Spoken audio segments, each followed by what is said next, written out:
Hello, everyone, and welcome to another edition of the Dentzel Domain on Red State Talk Radio. I am your host, Ed Dentzel.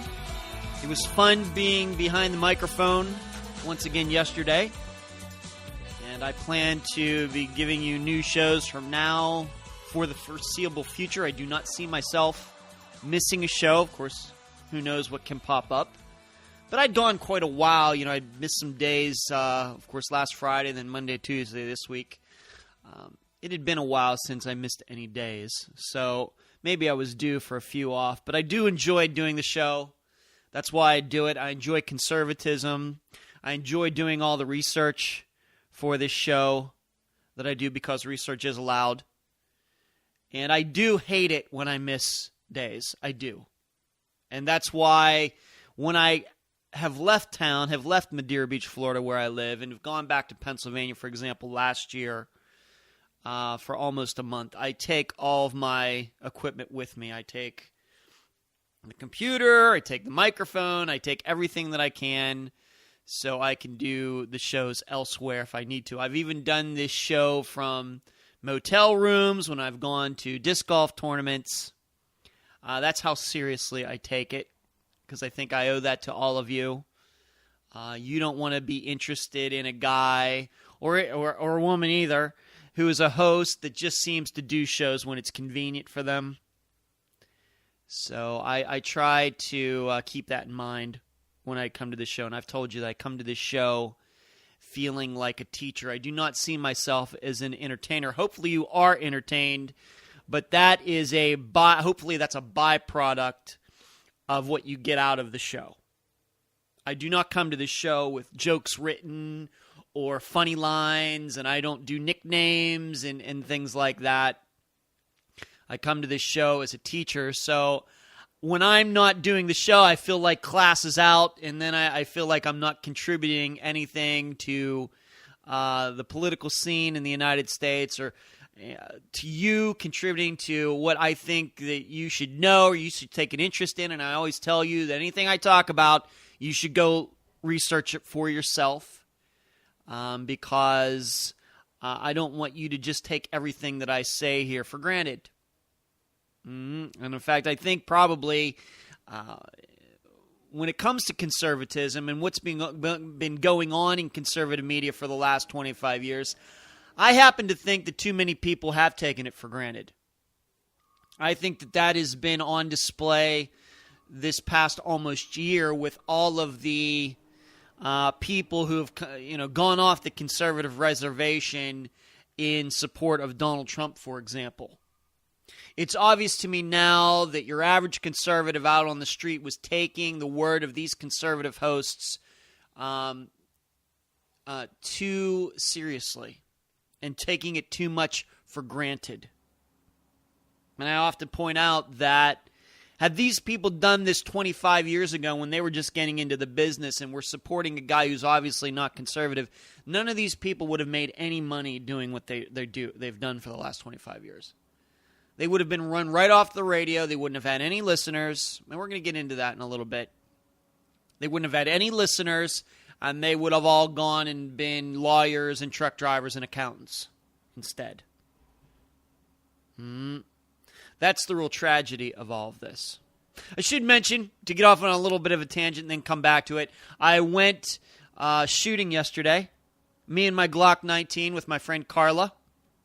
She's on my trivia team here in our team, the Angry Nerds. She was a former next-door neighbor of my brother Brian. And no, she's not a girlfriend, just a good friend of mine. She's married. She has a daughter, but she's into guns. I've gotten into guns, and we talked a lot about guns. And so when I got mine, I said, well, we got to go shooting, and then we went yesterday. And it was fun. I tell you what, one-handed, I'm pretty good. Just with one arm, even though I'm kind of ambidextrous, right-handed with the gun, at 25 feet, man, I was hitting that bullseye quite a bit. I was actually a little surprised. In fact, you could say that I almost shoot better one-handed than I do with both hands, and that's probably indicative that my two-hand form needs to improve. But just one-handed, nice and loose, just right out in front of me, I was knocking them dead. So there's that. Got it out to 30 feet, was shooting out 30 feet, was hitting the target, hit the bullseye some, but it shouldn't be any surprise as the target's further away, the more inaccurate I get. But it was a good time. I love going shooting. I love coming home. I love cleaning my Glock 19 with a little toothbrush and the other hard wire brush that they give you in the kit and everything. I love doing that, wiping it off, make it look like new again, and then load it back up just in case some idiot comes to my front door here in Madeira Beach, Florida. And, of course, I'll be carrying the gun on me very soon. I've ordered a couple holsters since I got my permit, so I'm excited about all of it, ecstatic about all of it. So let's get to the show. I'm going to start maybe off in a weird area because it's kind of been a story that's been on the back burner, but now it's here again. I just want to know something, Apple. Are you happy now?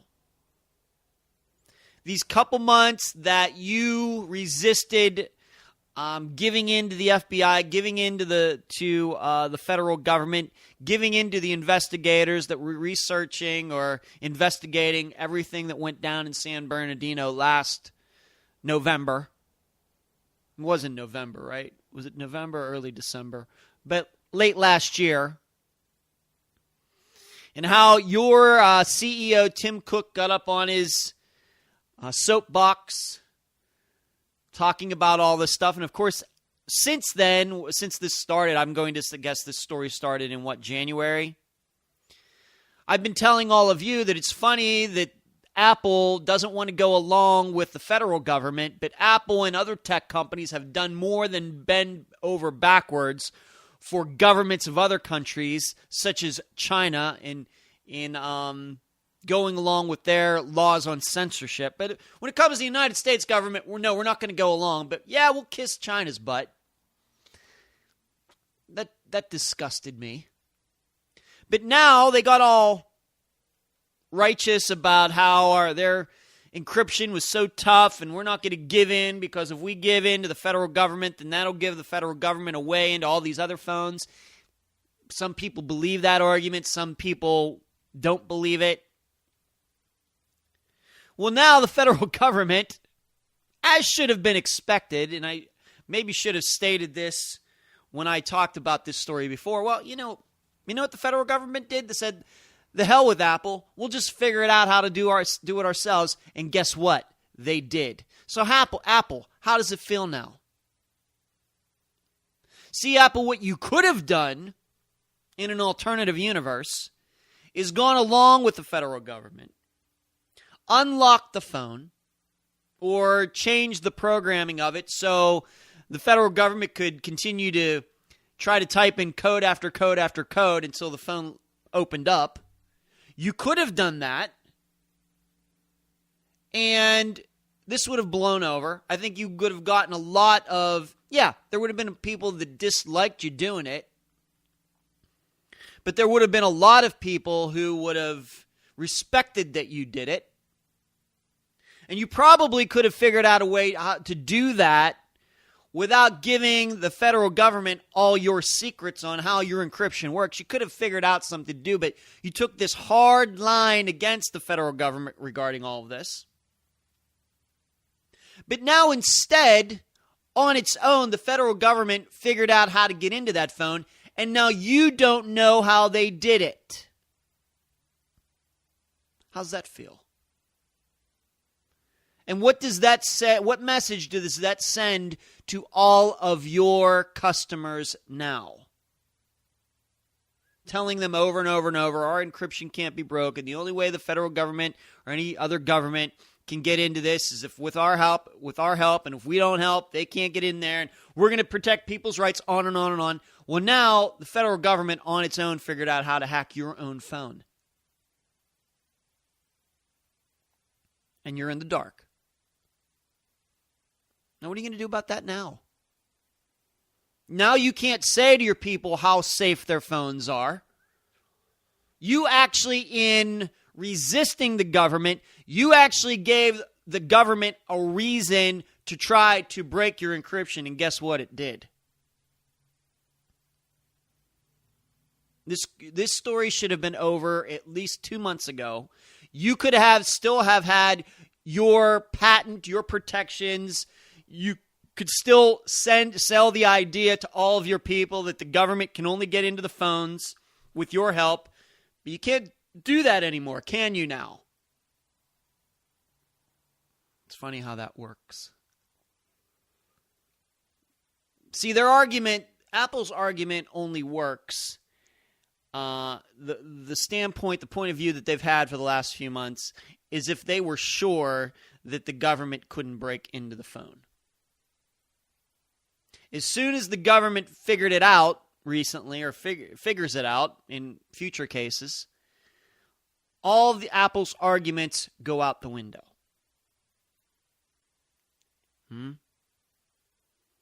They could have protected it. Now they could have protected their patents and all of that. Instead, now they're on the outside looking in. And their engineers are trying to figure out, well, how did the federal government do this? I'm sure the federal government, who knows how many hours. I'm going to guess that the federal government probably had been working on it for a while this was going back and forth between Apple and the FBI and whoever else. I'm sure that they had technicians trying to figure out how to not use Apple for this.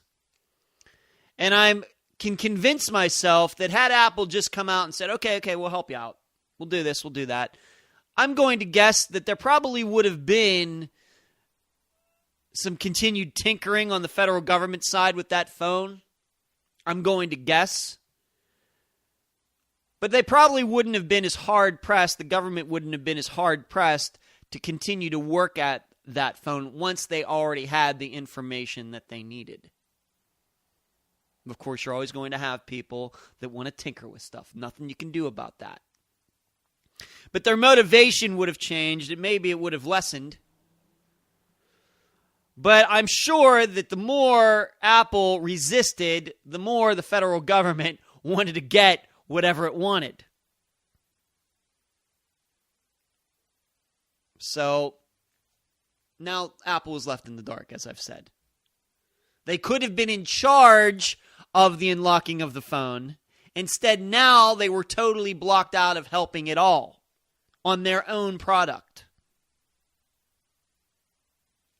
So I just hope Apple's happy now. I hope all of you people who applauded Apple so much for their allegedly righteous stance regarding all of this, I hope you now see that in doing that, it only made Apple worse off, and it only made the rest of us worse off. Because you didn't really think that because Apple was going to resist, that the FBI was going to give up, right? Or did you actually really convince yourself of that? Did you really think that the federal government, once it couldn't get cooperation from Apple, that they were just going to throw that phone into a drawer somewhere, tag it with an evidence, put an evidence tag on it, and forget about it? No. They were going to continue to work at it until they figured it out. See, that was the flaw in your argument, your defense, in Apple's own defense from the beginning. That was the flaw.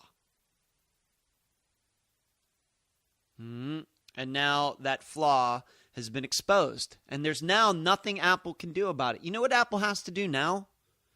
They have to go back to the drawing board and figure out a new way. And how much is that going to cost? And how much time is that going to take? And I wonder if this pops up again under similar circumstances, whether Apple will take the same stance. I wonder. And I'm going to remind you what started this discussion first. This is from a company, Apple, that across the world has been more than happy to work with other governments in the restriction of their citizens' rights. Remember that. What Apple was doing here in the United States was not indicative of how it deals with governments elsewhere. Mm-hmm. Now, if they were being principled, I probably would have had much more sympathy for them.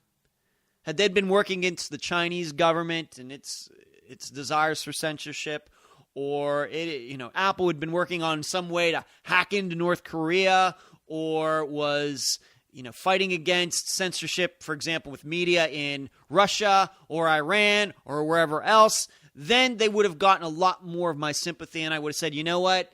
At least they're being principled. And this, in the end, you know what I think this was about? This was just getting attention in the United States. I think. Because it certainly did give them lots of free advertising for the last couple months. And how they were being so principled, allegedly. Maybe they're learning some things from Donald Trump and the way he's been able to get so much free media over the last 6 months. Maybe Apple looked at that and said, hey, we can do that too. But now their encryption has been compromised, and now FBI knows how to break into every iPhone out there on its own. And you know what? The federal government didn't need to rip anybody off to do it. It was just good, hard detective work. Huh. See, these things, and I know a lot of conservatives out there don't feel like I do, but I was always thinking in the back of my head, there's no way the federal government is going to stop trying to open this phone. They're going to figure out a way, with or without Apple's help. Obviously, Apple didn't think that far. Let's move on to something else. Corey Lewandowski, I had mentioned him yesterday. He's been charged with simple battery. I don't know if it's going to go anywhere. He's not going to spend any time in jail. Maybe get a fine. Maybe he'll plead not guilty. Who knows what's going to happen there. But I've been reading a couple different places, National Review. I think I read something at Red State. And there's been this examination of why Donald Trump would go to such lengths to defend this guy. We know everything, that we know the uproar, and we know that, once again, here's a topic that has divided conservative people, conservative commentators, just like Trump, just he himself has. And once again, the question is, this guy, Corey Lewandowski had a reputation even before he got hooked up with Donald Trump's campaign. There were several videos out there, and of course now there's this one overhead video that's the most obvious, that he grabbed her, pulled her back. And I know what all of you other people say that oppose me on this. Well, look at what Michelle Fields did. She said she never said she got pulled to the ground. She said she got yanked by who she believed. She wasn't sure who it was, but then another reporter do it. Yeah, that was Donald Trump's campaign manager. She went an apology. Of course, Lewandowski, Trump, and all the other Trump supporters said that it never happened, and now we know that it did. And this has put another black mark, or if you want a red big X on Trump's campaign. And the question is, why does Trump defend this guy? I think it's pretty simple.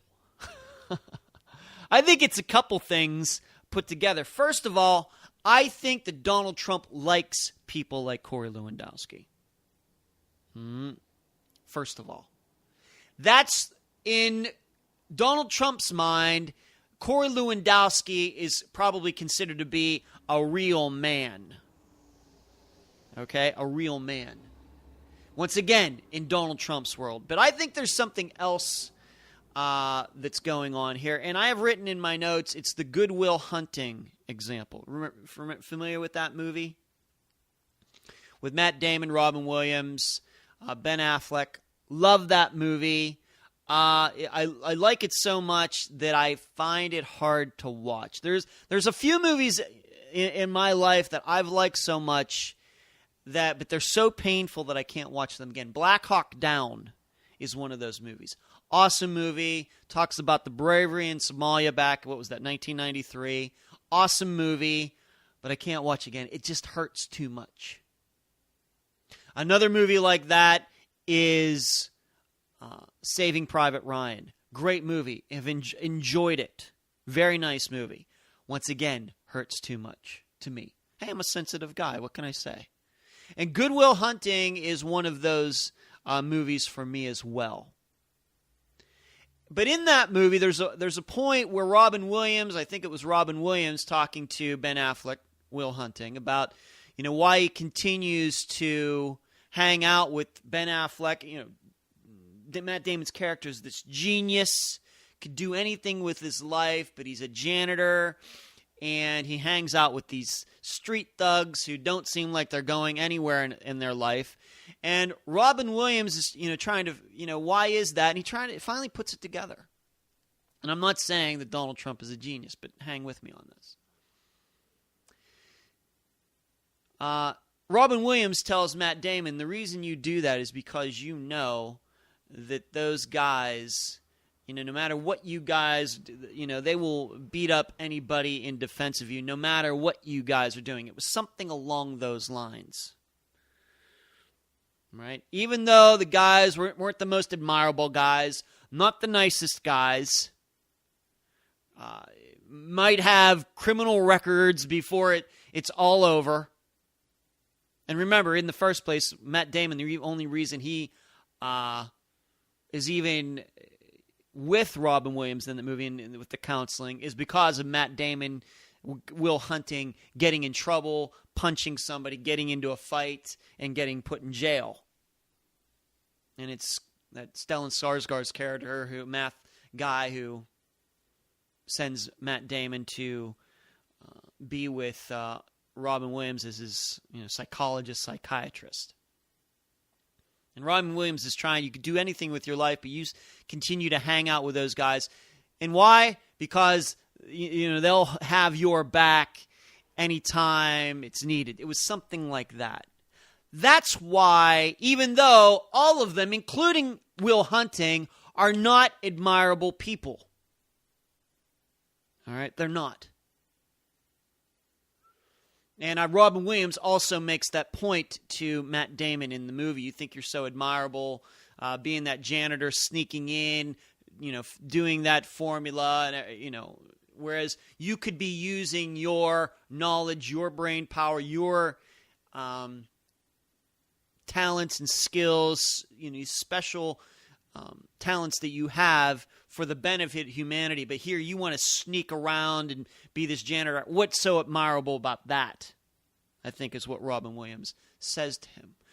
This is kind of like what's going on with Donald Trump and Corey Lewandowski and these other people that Donald Trump has chosen to put around him.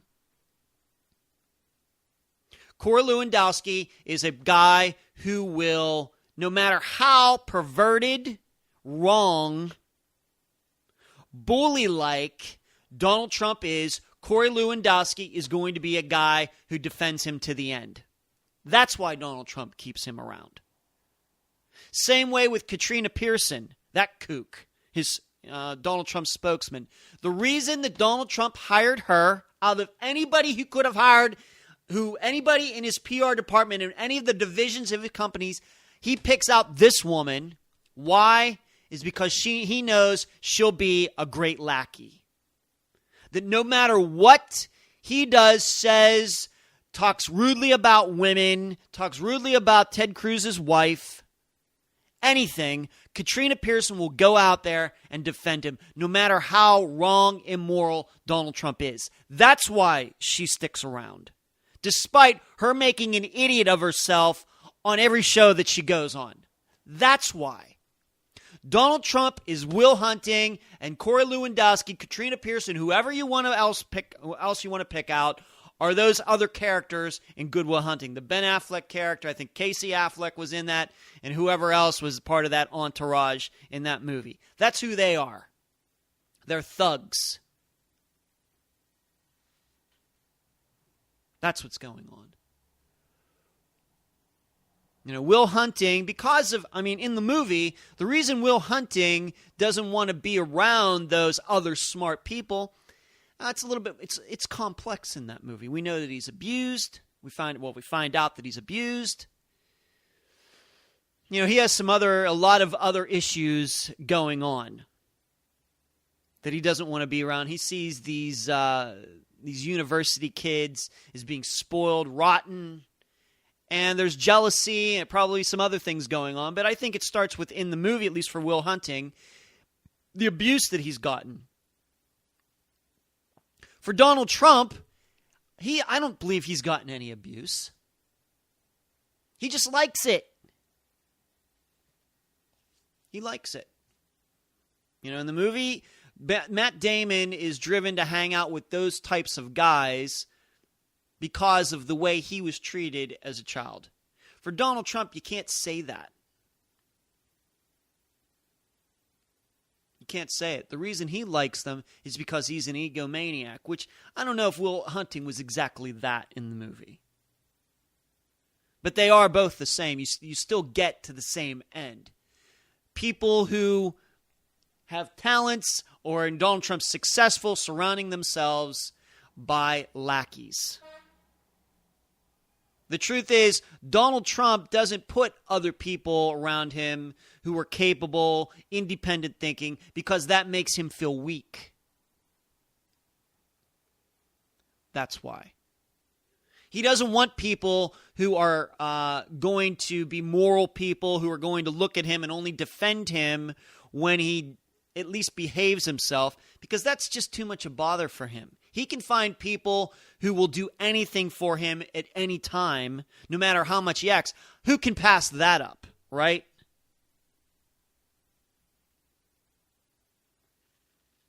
So you should know, this is the exact reason I haven't said this recently on the show, but this is the exact reason that I don't defend people. I only defend ideas. Ideas are solid constructs. People, they tend to change their minds from day to day sometimes. And you can work yourself into a pretzel if you're just going to say, I'm just going to defend this person no matter what because they're my friend. He's my friend. No matter what he does, I'm going to defend him. That can put you into some really, really complex moral pretzels. It may be one of the reasons that I'm not married, because I would never want to put myself in a position where I feel like I have to defend my wife no matter how badly she's behaving. Now hopefully I would make a better selection and I wouldn't pick a woman like that, but you never can tell. Where I have to choose between what I think is right and defending what's right or defending my wife. I don't want to be put in that situation. In fact, I was once in my life. Of course, I wasn't married. It was just a friend of mine. This sticks out in my mind. Just to give you an example. Maybe back 2000, 2001, I was friends with this girl in Las Vegas.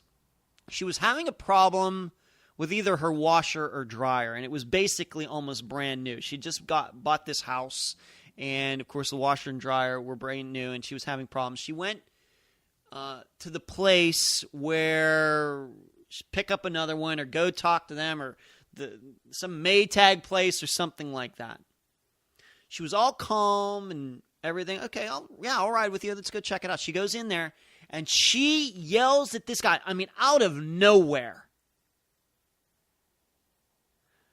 Up one side, down the other side. To me, from what I knew about what was going on, totally uncalled for. And I imagine thinking to myself, what if this was my wife? You know, and I'm looking at the guy. He's probably thinking I'm her boyfriend or something. I don't know. And I'm just looking at him, and I'm feeling so stupid being there, to being a party to this. And I would never want to get myself in a situation. I would not be a very good Corey Lewandowski. I would not be a very good Katrina Pearson for anybody in my life. And I say that even if it were some of my best friends that I've been friends with since high school or junior high school. If they behave badly, I'm not going to defend them. If they behave well, in my opinion, then they will get all the defense they can get. But if they don't expect it. They're not going to get any help from me, defense from me. Unfortunately, Donald Trump has found people, he's surrounded himself with thugs. That's why. And who will defend him no matter what he does. That's why they're part of the Trump campaign. But I got to go to the break. You've been listening to the Dentzel Domain on Red State Talk Radio.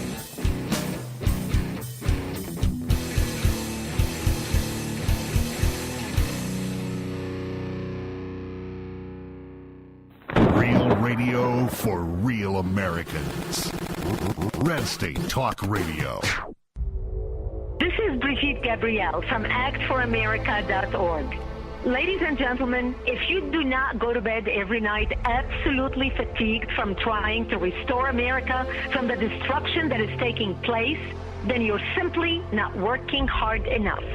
Arm yourself with knowledge so that you too can act for America by listening to Red State Talk Radio. Red State Talk Radio, the dominant force in conservative internet talk radio. RedStateTalkRadio.com. Lock it in and rip off the knob.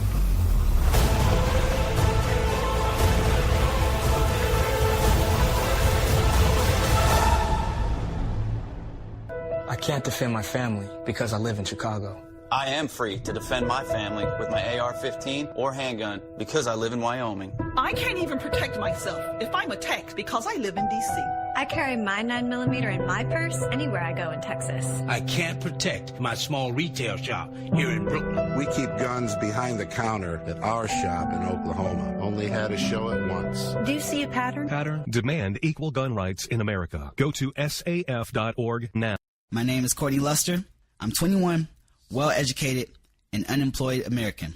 I happen to be black, so I'm in the highest unemployment segment of the population, black youth unemployment. Notice I don't refer to myself as African American because I'm an American first. I'm a proud American who happens to have black skin. So please explain to me where African American fits into that equation. You're right, it doesn't. For over 60 years, the Democrat Party has used my fellow black Americans to maintain power in the federal and state governments. Why do I say that? Because I read history. While many of my friends are watching mindless videos, I choose to listen to Red State Talk Radio. Why? Because I want to educate myself, not entertain myself. Red State Talk Radio, America's premier conservative talk radio network. Hey, all you black American youth, be a Frederick Douglass Republican, not an Al Sharpton race pimp. Educate yourself. Listen to RedStateTalkRadio.com.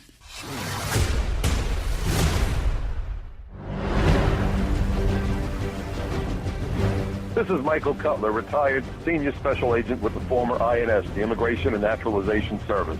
You should know that I'm also a lifelong Democrat, but ladies and gentlemen, the mainstream media has completely failed the American people.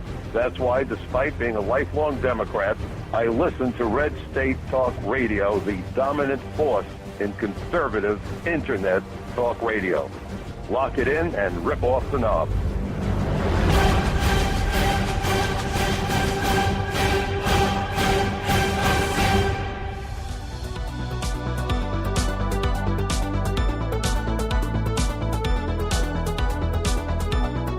We're back at the Dentzel Domain on Red State Talk Radio. I want to move on to something a little bit different, still connected to Donald Trump. And, you should know something. If you haven't noticed, if you follow me on Twitter, my Twitter feed is Dentzel Domain, all one word, no space in between. You know that I do not hashtag Donald Trump anymore. I hashtag Never Trump because I consider myself to be part of that movement. But I don't hashtag Donald Trump anymore. I do not want my tweets to get attention because I talk about Donald Trump. Okay, I'm not going to do it. I don't want any attention regarding any of this. I do not want my Twitter, the attention to my Twitter posts to get any higher because I'm talking about Donald Trump. Let's put it that way. I think that's the best way to put it. But you have to talk about it because we can learn. You have to talk about him. You have to talk about the conservatives who've gotten wrapped up with him because you can learn a lot from it. And from this, you can we can make changes in the future. You can make better choices in the future. And for all of you listening to this show, you can see this if it ever happens again, and you can identify it very early. That's why I talk about it. I think we can learn a lot about politics in the United States, and we can learn a lot about ourselves and conservatism by studying this. Over at National Review, there's a couple different articles, one by John Daly, one by Ian, or is it Ian? I have no idea. Ian Tuttle, Tuttle. And they're talking about how it seems that more and more, and I mentioned this yesterday, about how more and more of his conservative supporters seem to be backing away just a little bit here and there. John Nolte, Ann Coulter, that Milo guy, Michael Savage, the rest of them. Just slowly backing up. There's a few more tweets about how Donald Trump is doing some things they don't understand, that they don't like. Ann Coulter said it's like bailing your 16-year-old out of jail all the time. And see, I can relate to this. I've told you, I know why all of these people jumped on the Donald Trump bandwagon, because they thought it would be good for their profiles, their list, an increase in listenership, an increase in clicks, an increase in book sales, an increase in invitations to appear on different TV shows. I believe that all to be true. I was one of the first people that said it going back months and months, but now that's a common thought out there. Because you have to keep in mind something. And I, if you aren't into, how do you put this? If you're not into artistic pursuits like I am, like with my writing, maybe it's a little hard to understand. And see, there's two ways you can go about doing this show, or being a writer, being a filmmaker, things that would consider to be at least a little artistic. You have two choices. You can either, let's just keep it to writing with my book writing. You can either write to the market, meaning you can look at what's popular out there, or what you think is going to be popular. Vampires, dinosaurs, werewolves, dragons, zombies. You can look at all that and say, you know what? If I write something like that, then there's a better chance of me being popular. There's a better chance of that book. Now, I may not have any interest in Dracula, vampires, werewolves, dinosaurs, zombies, and whatever else. I may not have an interest in that, but I know that if I write something about that, then it has a better chance of being sold, getting an agent, or whatever else. That's one way to think about choosing to do what you're going to write about, what you're going to talk about, what you're going to make a movie about. The other one is you write, you talk about, you film, you make that film regarding what interests you personally. And then in that, you're trying to open people's minds to something new. Instead of going on with what's popular, you're doing, this is what motivates you, this is what gets you up in the morning. Now, it's nice if the two can combine, but that's rarely the case. Rarely the case. So you have to pick one. Now, the truth is, people have made a lot of money, gotten a lot of popularity, been very successful doing both. But there are downsides to each. The difference is when it comes to writing books and making films or anything, poetry, something like that, there is no right or wrong. There is no moral or immoral choice to make. There are no principles involved. It's just you expressing yourself. And it's just you making the decision, am I going to be motivated by what people like? Or am I going to be motivated by what's in my heart and then try to draw people to it? It's a choice. Each of it, once again, has pluses and minuses. All right? Me, I tend to be a guy that just wants to write about what he wants to write about and forget about what is technically popular. All right? What is selling right now, end of March 2016. The difference is, when it comes to politics, when you're doing a show, then morality character and values come into play.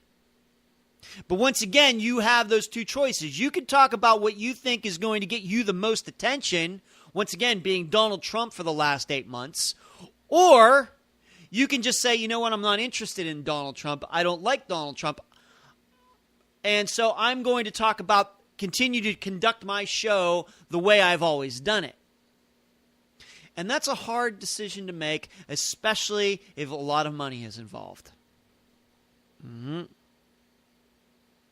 It's a tough decision to make.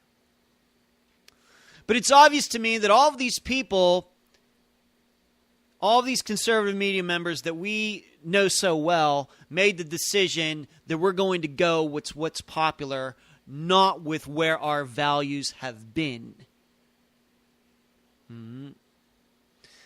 That's obvious to me. They wanted to write to the crowd instead of write to their values.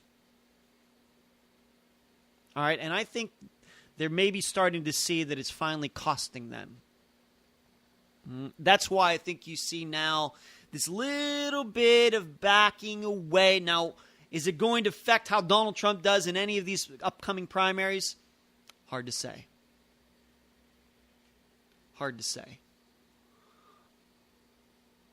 But, you know, I think that the big problem here is I think for all these decades, the conservative media has been popular since the beginning of the 90s, starting with Rush Limbaugh and then, you know, going to others, and maybe even before that, National Review and the Weekly Standard, is that you had the impression that these people were doing these shows, writing these articles according to what their values are. And very little of it was geared toward just saying things so more people would tune in. That was my impression. But what we found out in the last 8 months is these people sold out to allegedly get more listeners. But the problem is now what they're finding out, I think,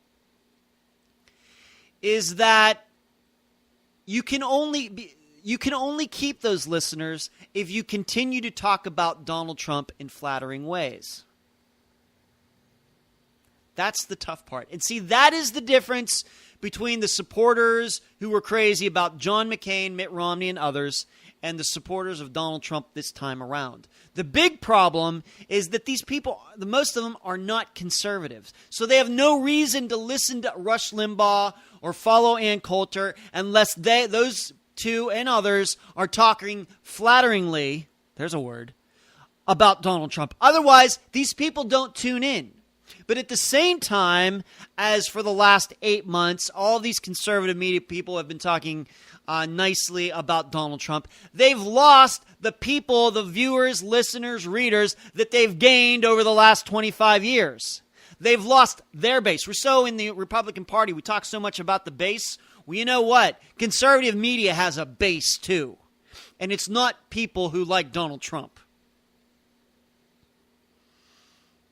It's not. And that's why you get into this situation where I saw that Rush Limbaugh says, I can't talk about this stuff anymore. It's too polarizing. Well, guess who put you there, Rush? You're the one who gets to talk about whatever you want on your show. You do not have a boss.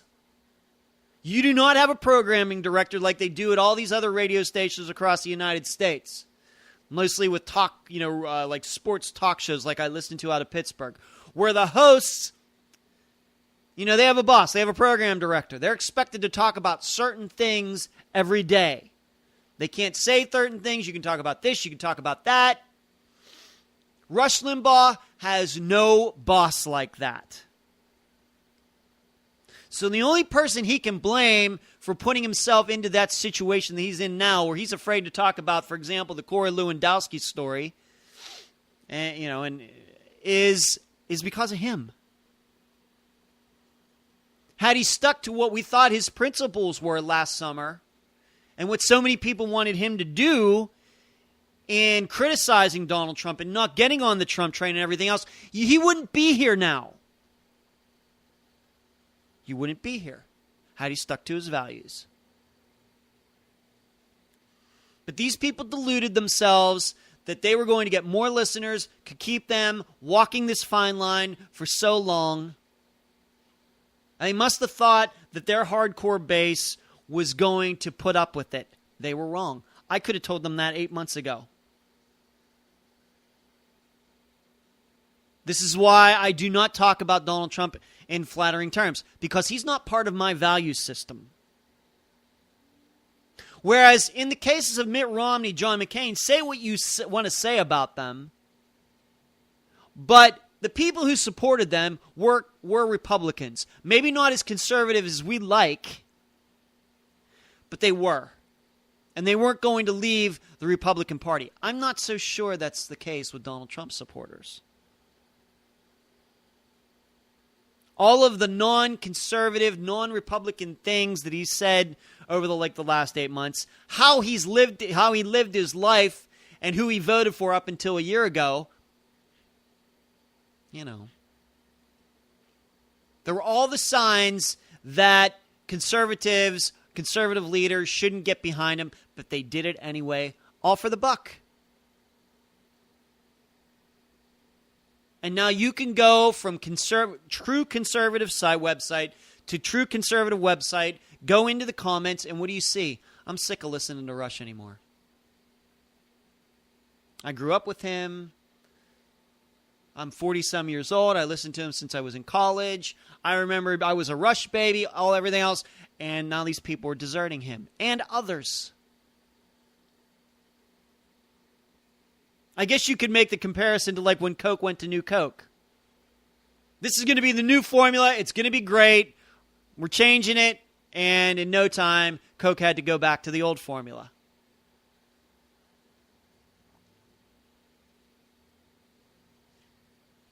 So, and this is one of the problems that you get into. I was bringing up before about writing to a crowd or writing to where your heart is. This is one of the problems you get into. The truth is, when you don't write to your values, it can put you in some very complex situations. Likewise, when even values aren't even involved, when you're just writing a novel about something. If you write to a crowd and to a popularity, something that's popular, by the time it gets out, it might be out of style. And then what do you have? You have nothing. You have a book that's out of style. You're bell bottoms in the 1980s. Whereas when you follow your values, you follow your character, or when it comes to artistic pursuits, you follow what interests you personally, and you don't care what anybody else thinks, you never have to worry about being wrong. You never have to worry about it. Now, people are going to think that you're wrong, and they're going to try to convince you that you're wrong. But if you have character, you have integrity, you know you've done the right thing, then you have nothing to worry about. But this is the exact reason that Rush Limbaugh, Ann Coulter, Sean Hannity, all these, that's why they have a lot to worry about now.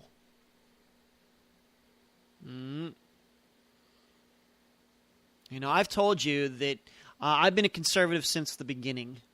I didn't grow up liberal, then one day wake up and decide to be conservative at the age of 30. I've been conservative since my teenage years, since I even knew what politics was. And I was not fazed by Ross Perot, not fazed by all the Pat Buchanan, who I don't consider to be very conservative really. Haven't gone off on these different tangents with all these flavor of the months. Said way back when that George W. Bush, liked the guy, not conservative, but I could vote for him.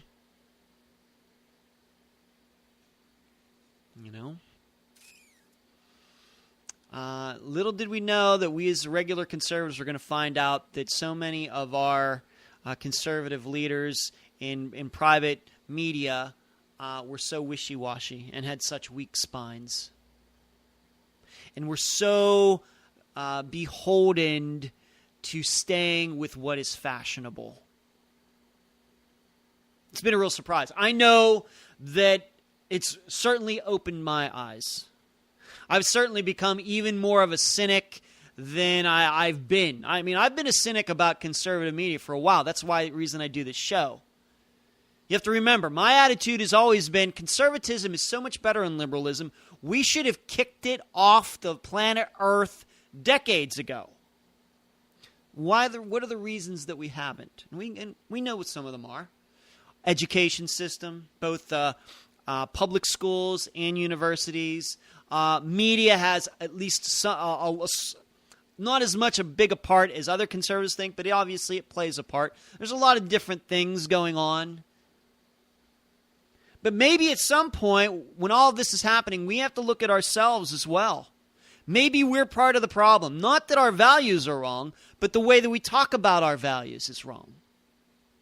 We think that we make sense, but the people we're talking to don't think that we make sense. Is it possible? I think it is. I think it is. Remember, if you want to communicate with somebody, you have to talk to them in their language, not your own. So now that I see what has happened over the last 8 months with conservative media, it's clear why we haven't been more successful. We've been led by a bunch of people who, although they may be conservative, they are looking for the next fad. They're looking for the next fad. I don't know what else to tell you. How else can you think about the last 8 months? I don't think there is any other way to look at the last 8 months. The truth is, we've been failing because our leaders aren't as hardcore as they led us to believe. And maybe for example, maybe we should have known that regarding Ann Coulter back in 2012 when she got on the Mitt Romney bandwagon. It seems so bizarre to us that she did that. Maybe we should have known. Maybe we should have known because Sean Hannity kissies with all these Republican politicians, many of whom are not conservative, that go on a show. Maybe we should have seen it. Maybe we should have seen that in Michael Savage's case that he's a kook. Maybe. Maybe we should have seen that Rush Limbaugh is maybe too buddy-buddy with somebody like Donald Trump, who they've golfed together, to actually for him to be objective when it comes to Donald Trump. Maybe we should have expected that. Maybe this is a sign of deeper things regarding these people that they've tried to hide from us. It's possible. I think it's not just possible. I think it's probable. And it's a problem. If you don't know it, it's a problem. And the only reason we're still around, and we even have a candidate in this who might have a chance in Ted Cruz, is those hardcore people who are conservatives and have blown Donald Trump off, most of whom are not, these people are not conservative media leaders. They're just regular people like you and me. And we're very also fortunate, and I was saying this to my dad when I was back in Pennsylvania talking about Ted Cruz. The advantage we have with Ted Cruz is that he's a hard ass. That's the advantage that we have. He's just not conservative. It's just not that he's a good conservative. Once again, he's not perfect either. But you know what? He likes ticking people off in a conservative way, in a principled way. And he doesn't mind that people don't like him. Whereas Donald Trump, yes, it seems you could say that he's willing to tick off anybody, but the thing is, he is an attention hound. The most dangerous place is between him and a camera. He has no principles because he doesn't have any values.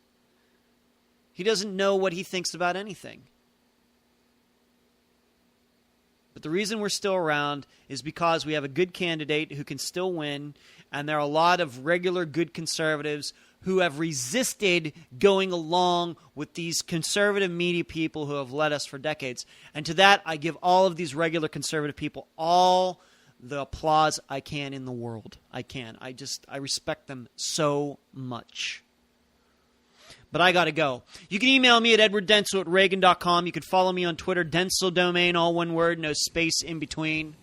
You can go to edwarddentzel.com, where you can find all of my old Red State Talk radio shows. You can also find those shows at Podomatic, Podbean, SoundCloud, and YouTube. You can go to Facebook and find me there. You can go to LinkedIn. You go to edwarddentzel.com/book, where you can download the first chapter for free of my next novel called The Comebacks. It's been a pleasure talking to you tonight. You've been listening to the Dentzel Domain on Red State Talk Radio.